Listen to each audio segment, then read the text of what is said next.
Oh, okay, dann halt so. Hallo, ich dachte, jetzt kommt nochmal das Intro. Hallo und herzlich willkommen zurück zu Let's Play with Stanley Parable. Es ist ewig her, dass wir das gespielt haben, also wenn ihr das Intro nochmal sehen wollt, dann ja, schaut euch das erste Video an oder lasst es bleiben. Ja, das ist unser Büro. Wir können hier gerade nicht viel tun. Hier liegt überall Papier rum. Hier können wir nicht rein, hier nicht. The meeting room. Yes, that's where everyone would be. Stanley just needed to get to the meeting room, and from then on, he would never be alone ever again. Irgendwie ist das jetzt doof, so ein Intro. Oh, ein Computer. Bildschirm aus.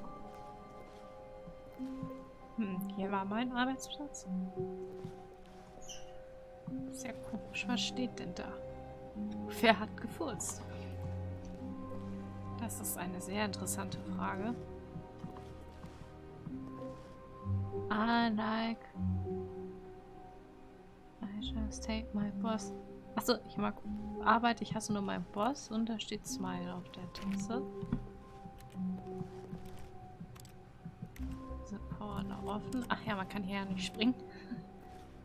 Okay. Noch ein Raum. Noch ein Computer. Wer hat wieder gefurzt? Awaiting Input. Input received. Und jetzt?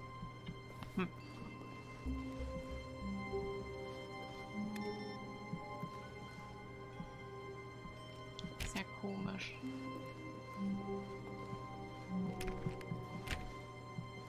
Da ist auch noch ein Computer. Ach, da können wir gleich rein. Okay. Hier geht es auch nicht auf. Ich hasse Montage.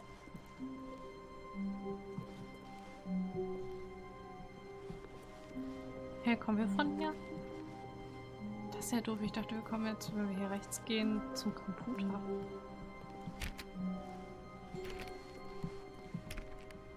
Hier kommen wir auch nicht durch. When Stanley came to a set of two open doors, he entered the door on his left. Ich gehe mal nach rechts. This was not the correct way to the meeting room, and Stanley knew it perfectly well. Perhaps he wanted to stop by the employee lounge first, just to admire it. Ja, die ist nämlich bestimmt mega schön.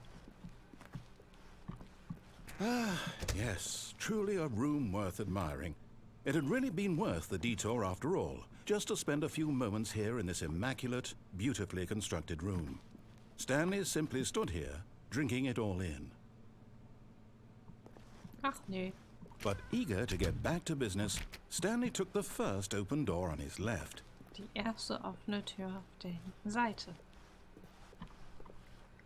Das sieht auch spannend aus. Was ist das? Stanley was so bad at following directions, it's incredible he wasn't fired years ago.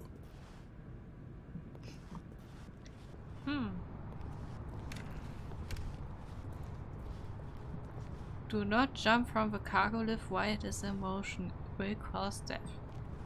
Okay. Mal ausprobieren. Oh.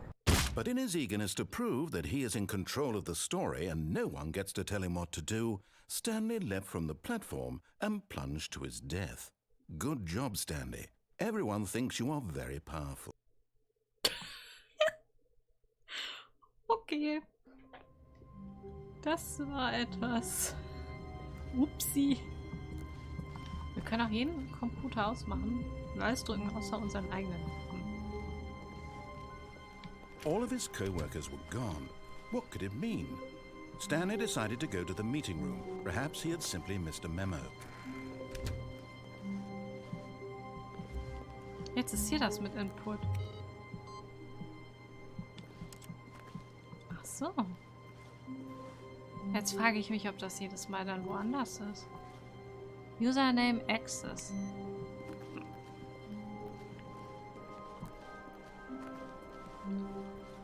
Okay, dann gehen wir mal nach links. When Stanley came to a set of two open doors, he entered the door on his left. Ja, haben wir gemacht. Und jetzt? Yet there was not a single person here either. Feeling a wave of disbelief, Stanley decided to go up to his boss's office, hoping he might find an answer there. Not efficient. Not efficient, meine ich. Who moved my desk? Oh Gott.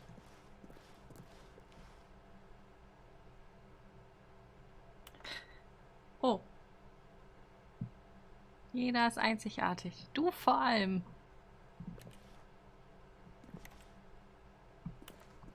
Oh. Die Anzahl der Folien auf dieser Folie. Okay. Okay.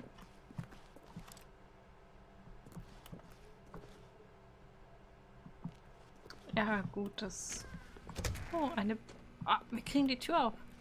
Die Besenkammer. Stanley stepped into the broom closet, but there was nothing here, so he turned around and got back on track. Hä, was gibt's denn hier als eine Filmrolle, Klebeband? There was nothing here. No choice to make, no path to follow, just an empty broom closet. No reason to still be here. Eimer, Besen, eine Zange. It was baffling that Stanley was still just sitting in the broom closet. He wasn't even doing anything. At least if there was something to interact with, he'd be justified in some way. As it is, he's literally just standing there doing sweet FA. Man kann die Tür zumachen, lieber Erzähler. Yeah. Are you really still in the broom closet? Standing around doing nothing? Why? Please offer me some explanation here. I'm genuinely confused. Weil ich die Tür auf und zu machen kann. Und You do Erzähler, wir können realize nicht there's no reden. choice or anything in here, right? If I'd said Stanley walked past the broom closet, at least you would have had a reason for exploring it to find out. But it didn't even occur to me because literally this closet is of absolutely no significance to the story whatsoever. I never would have thought to mention it. Ob da jetzt noch was kommt? Maybe to you this is somehow its own branching path. Maybe when you go talk about this with your friend, you'll say, Oh, did you get the broom closet ending? The broom closet ending was my favourite. I hope your friends find this concerning. Was? Besenkammerende? Gibt es ein Besenkammerende? Stanley was fat and ugly and really stupid. He probably only got the job because of a family connection. That's how stupid he is. That or with drug money. Also, Stanley is addicted to drugs and hookers. Das wusste ich ja noch gar nicht. Interessant. Stanley wird auf einmal ein Well, I've come to vielschichtigerer a very Charakter. definite conclusion about what's going on right now. You're dead. Was? You got to this broom closet, explored it a bit, and were just about to leave because there's nothing here when a physical malady of some sort shut down your central nervous system and you collapsed on the keyboard. Well, Nein. in a situation like this, the responsible thing is to alert someone nearby so as to ensure that your body is taken care of before it begins to decompose. Hello? Anyone who happens to be nearby? The person at this computer is dead. He or she has fallen prey to any number of your countless human physiological vulnerabilities. It's indicative of the long-term sustainability of your species. Please remove their corpse from the area and instruct another human to take their place at the computer, making sure they understand basic first-person video game mechanics and filling them in on the history of narrative tropes in video gaming, so that the irony and insightful commentary of this game is not lost on them. All right, when you've done that, just step out into the hallway. Okay, ich glaube, das klingt jetzt so, als wenn es das war.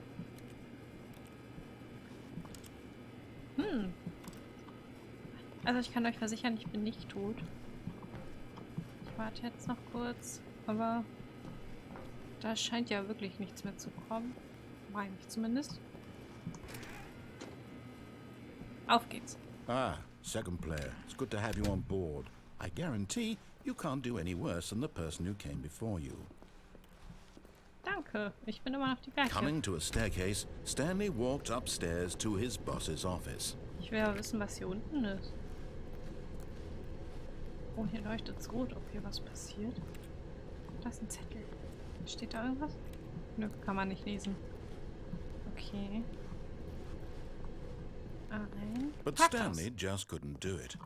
He considered the possibility of facing his boss. Admitting he had left his post during work hours, he might be fired for that. And in such a competitive economy, why had he taken that risk? All because he believed everyone had vanished? His boss would think he was crazy. And then something occurred to Stanley. Maybe, he thought to himself, maybe I am crazy. All of my co-workers blinking mysteriously out of existence in a single moment for no reason at all? None of it made any logical sense. And as Stanley pondered this, he began to make other strange observations. For example, why couldn't he see his feet when he looked down? Why did doors close automatically behind him wherever he went? And for that matter, these rooms were starting to look pretty familiar. Were they simply repeating? Oh. No, Stanley said to himself, this is all too strange. This can't be real. And at last, he came to the conclusion that had been on the tip of his tongue. He just hadn't found the words for it. I'm dreaming, he yelled. This is all a dream. Oh, what a relief Stanley felt to have finally found an answer, an explanation. His co-workers weren't actually gone. He wasn't going to lose his job. He wasn't crazy after all. And he thought to himself, I suppose I'll wake up soon. I'll have to go back to my boring real-life job pushing buttons. I may as well enjoy this while I'm still lucid.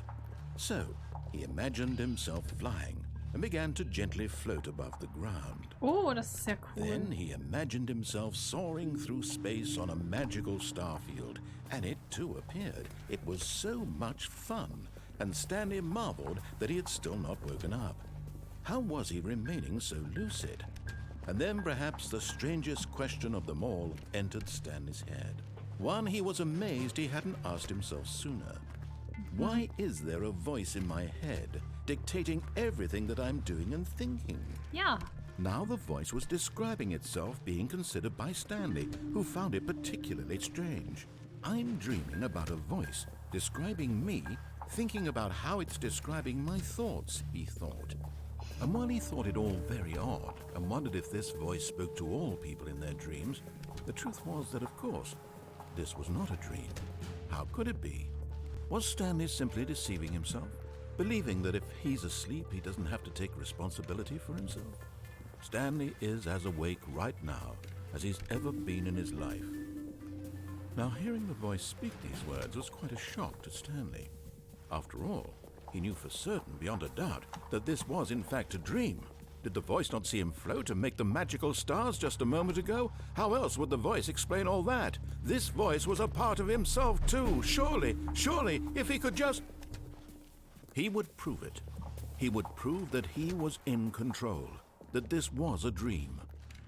So he closed his eyes gently, and he invited himself to wake up. He felt the cool weight of the blanket on his skin, the press of the mattress on his back, the fresh air of a world outside this one. Let me wake up, he thought to himself. I'm through with this dream. I wish it to be over. Let me go back to my job. Let me continue pushing the buttons. Please, it's all I want. I want my apartment and my wife and my job. All I want is my life exactly the way it's always been. My life is normal. I am normal. Everything will be fine. I am okay. Oh. Stanley began screaming.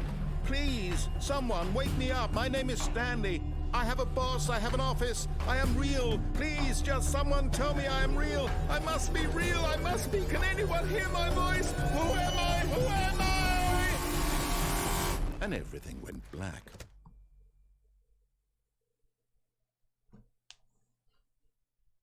This is the story of a woman named Mariella. Mariella woke up on a day like any other. She arose, got dressed, gathered her belongings, and walked to her place of work. But on this particular day, her walk was interrupted by the body of a man who had stumbled through town talking and screaming to himself, and then collapsed dead on the sidewalk. And although she would soon turn to go call for an ambulance, for just a few brief moments she considered the strange man. He was obviously crazy, this much she knew. Everyone knows what crazy people look like. And in that moment, she thought to herself how lucky she was to be normal. I am sane. I am in control of my mind. I know what is real and what isn't. It was comforting to think this, and in a certain way, seeing this man made her feel better. But then she remembered the meeting she had scheduled for that day, the very important people whose impressions of her would affect her career, and by extension, the rest of her life. She had no time for this, so it was only a moment that she stood there, staring down at the body. And then she turned and ran.